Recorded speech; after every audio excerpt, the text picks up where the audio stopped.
J'ai dit avant la pause qu'on allait parler d'exhibitionnisme urbain qui est en hausse.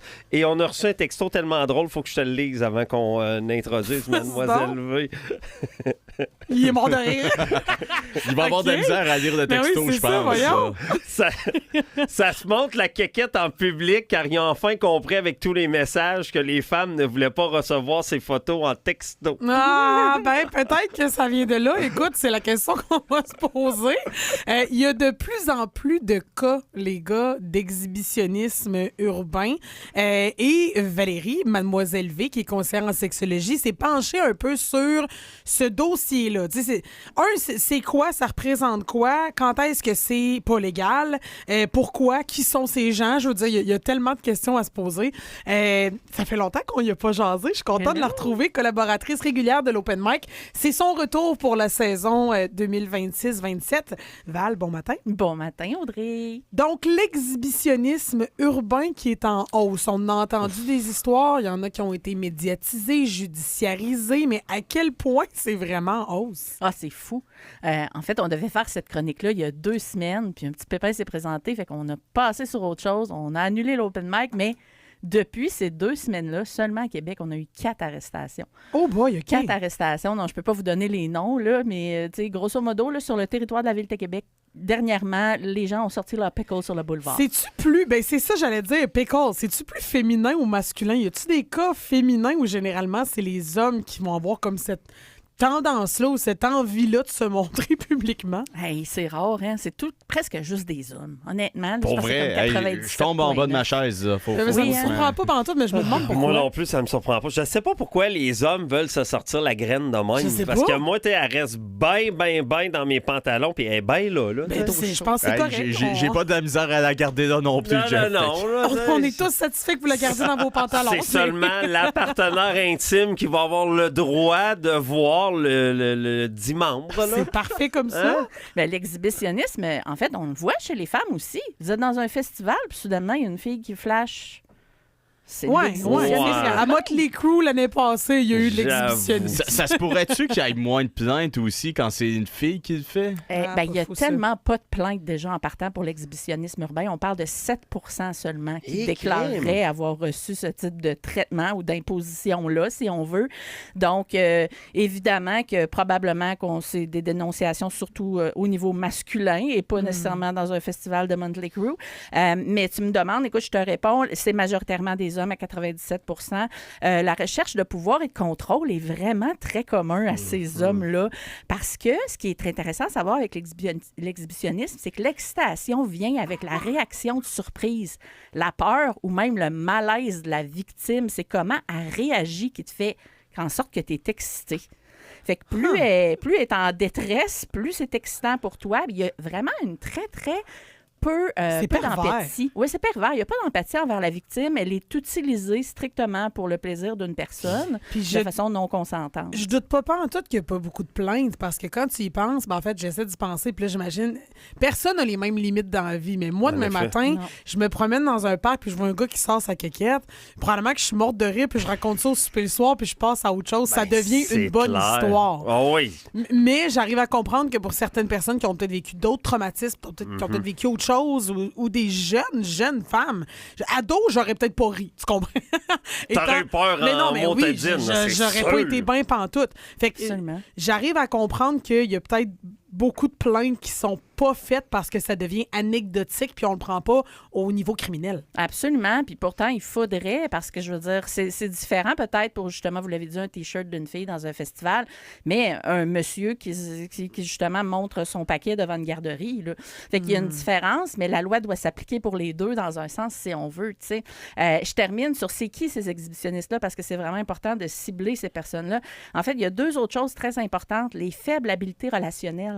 C'est souvent du monde qui ne sont pas capables d'entrer en contact avec des femmes ou dans le cas contraire, peut-être des hommes, et qui justement se disent, bon, ben écoute, moi, ça me semble être une façon valide. Ils ont une faible estime d'eux-mêmes, mais ce qui m'étonne énormément avec les l'exhibitionnisme, c'est qu'il y a vraiment des gens qui pensent être capables de séduire en montrant la vue de leur appareil génital.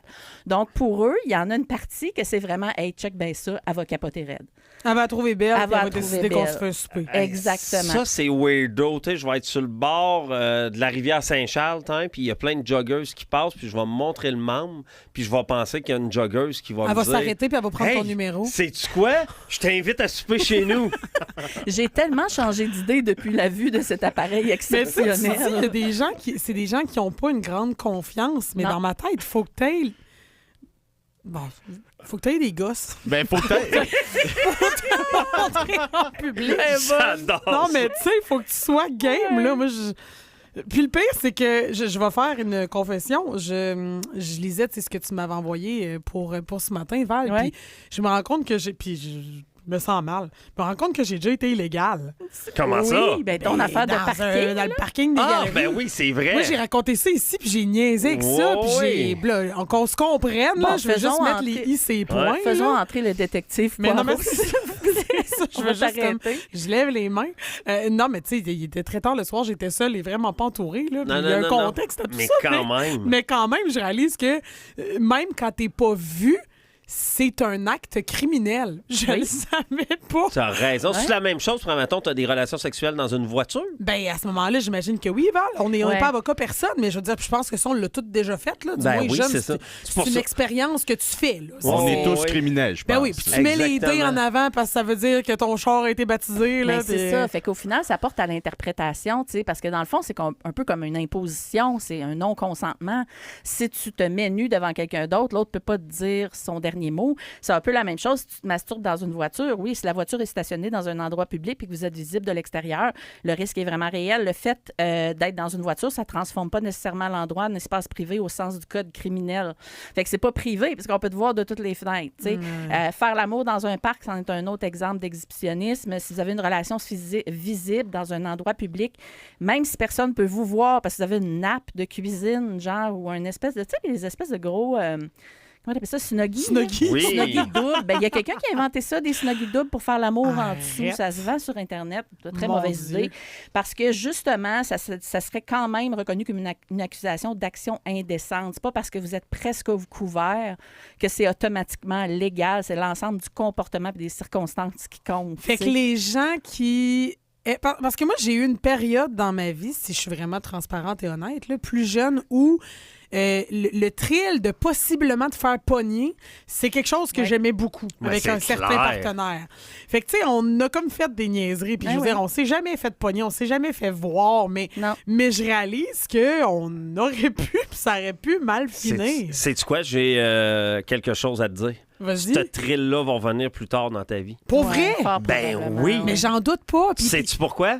Quand tu vas faire l'amour, puis là, tu vas dire, je le fais, puis mes gars s'en rendront pas Mais, compte. mais le pire, c'est sûr Ça, que c'est écœurant. c'est sûr que oui. Non, non, mais C'est t'en un peu weird quand on y pense, Oui. mais oui, c'est vrai. Mais t'en deviens collégien dans ce temps-là. Ben, T'es comme, hey, on dirait que c'est mon père puis ma mère qui pourraient C'est le m'écouter. fun. Puis là, c'est tes gars. Ben oui, c'est Mais le fun. c'est que je pense que dans ce cas-là, puis Val, tu me dis si on se Ouais. trompe, mais je pense que dans ce cas-là, il n'y a pas de vouloir de mal faire. Ben non, c'est inconnu. C'est purement c'est égoïste. C'est l'excitation. ça. C'est juste, on a envie, tu sais, C'est on a envie de clair. se mettre en danger. tu sais. Absolument. Puis c'est une partie de la sexualité qui est importante. Il ne faut pas non plus essayer de repousser ça.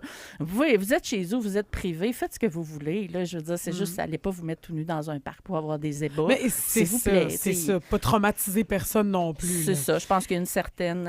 Il y a un texto. En fait, il y a beaucoup de textos qui Vraiment? entrent. Certains à connotation humoristique, d'autres un peu plus sérieux. Ça marque, j'avais vécu ça au primaire. Un monsieur dans son auto, le pétalon au genou, qui ouvre sa portière, le Zwiz dans la main et me demande c'est où Victoriaville. Heureusement, pas de trauma, mais boboy que ça saisit, tu sais. Ouais. Mais Ben, ça aurait pu en créer un. hey, ça me fait penser, mon primaire avec mes deux cousines, on s'en allait à notre petite école primaire, puis c'était à l'époque que les messieurs avaient un gros trench. Ah oui. Ouais, Puis les le monsieur est trench arrivé coats. devant mes cousines, il a ouvert Arrête! le trench coat, il Ouais. était Flambette. une flambette. Fait que là, moi, il dit crier maudit malade, sac ton camp. Puis là, ben là, il a sacré son camp. Mais mes cousines, là, je me souviens, ils avaient été sur le shake pendant un bon 24 heures. Ben, puis je comprends, avec raison. Un été, on était sur les plaines d'Abraham à pique-niquer. Un jeune était en train de se masturber devant deux femmes âgées de plus de 50 ans. Une des femmes l'a vu et l'a traité de dégueulasse. Il est parti après. Si on voit quelqu'un, est-ce qu'on peut appeler le 911, nous demande Nadine. La réponse, c'est oui, parce que c'est criminel. Ah oui, c'est le code criminel, c'est l'article 173. Hein? Donc, n'hésitez pas, si vous avez le moindre doute, appelez-les, puis ils vont vous dire ce que ça veut dire exactement, si vous avez besoin d'intervenir. Les statistiques, je ne sais pas si ça vous tente, de donner un petit peu à quel point ça a augmenté dans les dernières années. De se décourager à la gang. Exactement. Écoute, sans compter 2026, parce que c'est pas encore dans les statistiques, depuis 2017, la hausse est particulièrement marquée. On parle de 129 d'augmentation des cas d'exhibitionnisme urbain. Et on rapporte qu'environ 3 des hommes rapportent avoir déjà été excités par l'idée de s'exhiber devant des inconnus. Attends, 3 3 oui. Tu sais, je veux dire, c'est quand même 3 personnes sur 100. Là. C'est une étude professionnelle. Faites un calcul. On met 30 hommes dans une pièce, puis il y en a un là-dedans qui ça pourrait exciter. Ça me semble quand même beaucoup. Ça ne veut pas dire qu'il va le faire, mais ça va l'exciter. Non, c'est ça, exact. Et l'exhibitionnisme, c'est un fantasme très, très, très populaire. C'est aussi une paraphilie pour certains. Paraphilie, ce qui veut dire que ça prend toute la place dans ta sexualité. Hein? Mais c'est aussi, comme on l'a dit tantôt, un objectif, genre. Exactement. Si on n'a pas la façon de... Si on ne peut pas s'exhiber devant les autres, on n'obtient pas satisfaction sexuelle. C'est ce que ça veut dire. Sauf qu'il y en a pour qui c'est simplement un fantasme. De temps en temps, l'idée de faire l'amour devant une fenêtre ou quoi que ce soit. Donc, ça peut être les deux. Ça peut être un problème et pas nécessairement un problème. On s'entend. Mais 3 oui, c'est beaucoup. On l'a parlé tantôt, 7 des victimes vont porter plainte seulement. Donc, c'est une petite pointe de l'iceberg. Et ça m'a frappé beaucoup. Près d'1 femme sur 2 rapporte avoir vécu au moins un épisode d'exhibition sexuelle au cours de sa vie. 1 femme sur 2, c'est quand même énorme.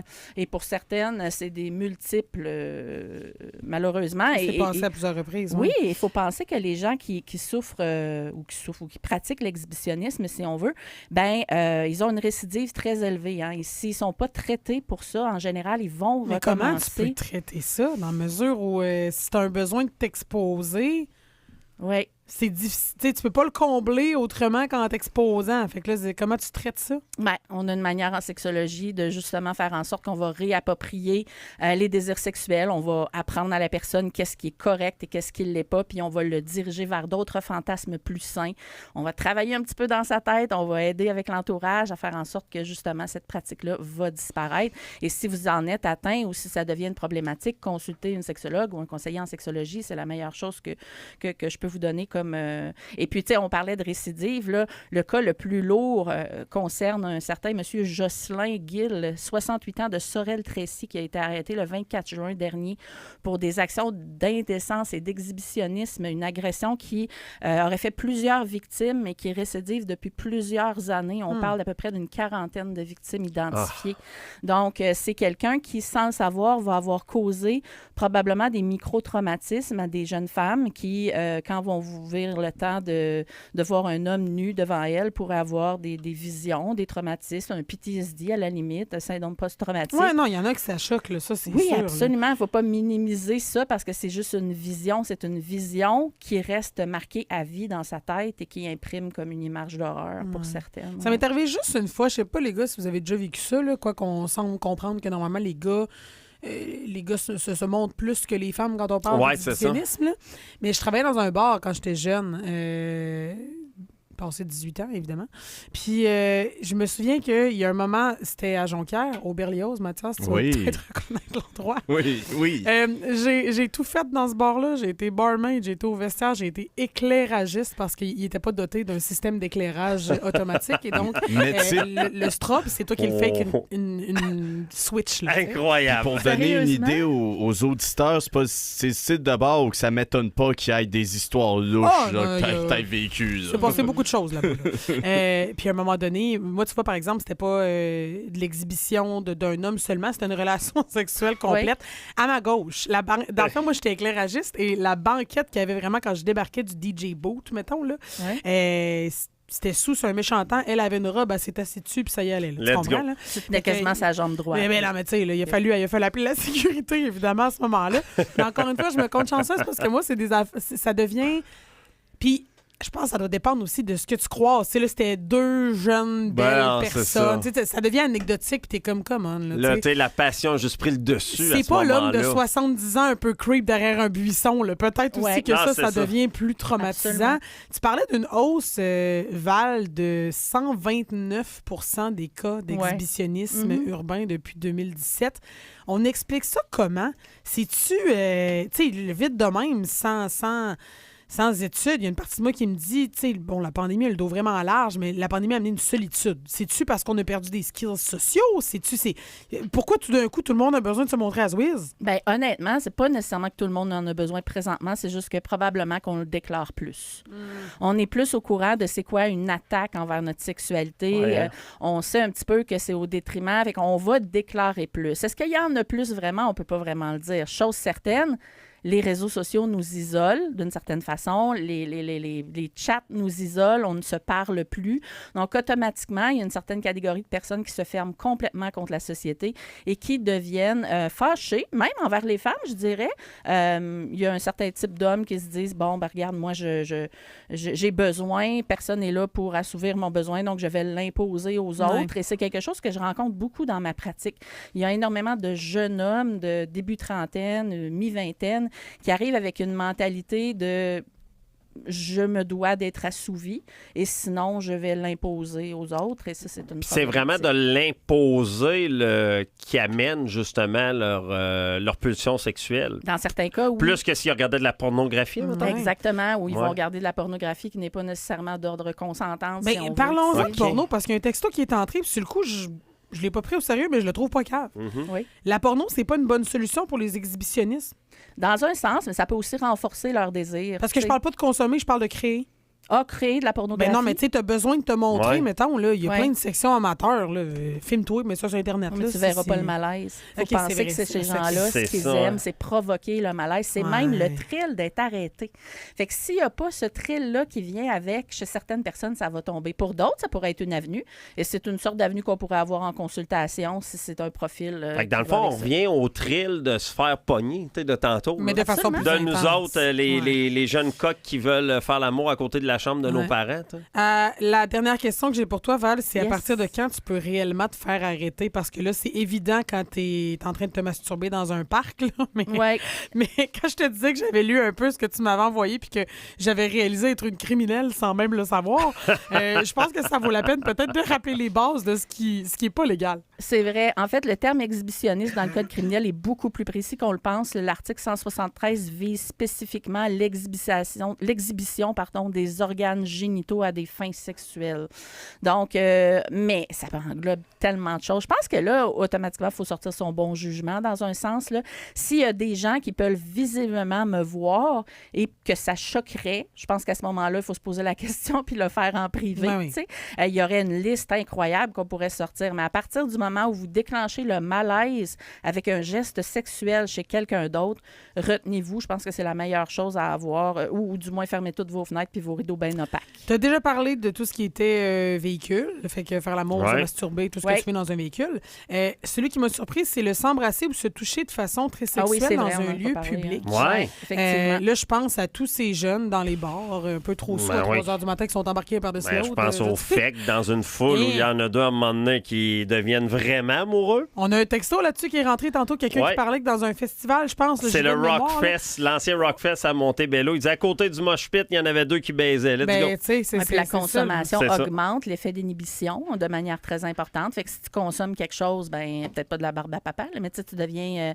Il n'y a plus personne d'autre autour de toi qui compte. Mais oui, quand on passe de l'affection ordinaire à un comportement sexuel explicite, là, entre autres quand il y a une vision des parties génitales ou un accès aux parties génitales, donc par exemple, on va déboutonner son papillon, son pantalon. C'est une façon mignonne de le dire, ben oui. Effectivement. Donc, l'exposition des parties génitales ou une simulation de l'activité sexuelle. On va se mettre à, par exemple, j'ai juste le mot « humper » dans la tête, là, mais à faire des gestes de va-et-vient contre la cuisse de l'autre, près des parties génitales. Tout ça, là, c'est vraiment très dangereux. Mais c'est logique, dans le fond. Retenez-vous. Faites ça dans une chambre. Oui. Il y a des endroits que tu peux louer. Il y a des super beaux endroits. Puis là, le but, c'est pas de partir en mode publicité, là, mais j'ai en tête les repères boréales de ce monde. Tu sais, les espèces de logements où t'as des fenêtres. Souvent, c'est viré vers le bois. T'as tellement je veux dire, allez vous faire une fin de semaine dans un dôme ou un petit chalet où c'est vitré. Là, oui. Il n'y a pas encore de loi concernant les ratons laveurs qui c'est ça. votre... Généralement, les animaux aiment ça en plus. Mais faites attention à la rage du raton laveur, par exemple. Oui, j'avoue que restez à l'intérieur. Hein? C'est ça. C'est On pourrait probablement peut-être la contrer meilleure l'exhibitionniste avec ça. Attention au raton laveur. Il y a quelqu'un qui nous demande est-ce que le show de Kesha est illégal? C'est une très bonne question. Ça, je suis vraiment pas certaine parce que je suis allée au centre-ville cette journée-là. Bonne idée d'aller me chercher un air climatisé cette journée-là.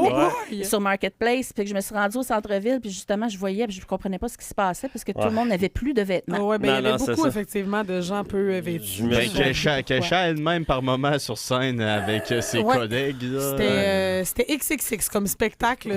Moi, je pense encore à mon beau-frère qui avait amené sa petite de 7 et 10 ans. Il y avait beaucoup d'enfants présents parce que Kesha, d'une certaine façon, c'est de la nostalgie pour nous. Effectivement. Fait que tu pensais que ça allait juste être des bonnes tunes, tu sais, puis non. À 100$ le billet, c'est consentant. Ça te dérange moins, mettons. Moins pour les enfants, je te dis. Mais dans le fond, ces jeunes filles ont vu des beaux modèles féminins. Ah oui, de très beaux modèles. Hey, je vais dire, là, pas très vêtus. Anecdote, là, mais les filles de mon beau-frère dansent dans la vie de façon, je veux dire, professionnelle, en sens qu'elles prennent des cours, sont super talentueuses, font de la compétition, tu sais, sont tripantes à voir. Puis, au début du spectacle, je me disais... OK, ben tu sais, il y a peut-être certains mouvements de danse qui peuvent à la limite s'expliquer par l'art. J'essayais, tu sais, je mettais à la place de mon beau-frère et ma belle-sœur, je me disais comment ils vont gérer ça dans la voiture en revenant. Les costumes, hein? Quand t'étais rendue attachée avec une laisse puis un collier de chien puis qu'elle signait le stage, je me disais là, on n'est plus dans l'art. C'est plus difficile à expliquer un peu. Là, on était plus dans l'exhibitionniste. Est-ce qu'on aurait pu arrêter Kesha ce soir-là? Bonne question. Val, comment on te rejoint si les gens ont besoin d'aide? Oui. Mademoiselleve.com, l'abréviation MLLEV.com. Vous allez trouver tout ce que vous avez besoin là-dessus. Et Val sera avec nous tous les vendredis pour la prochaine saison.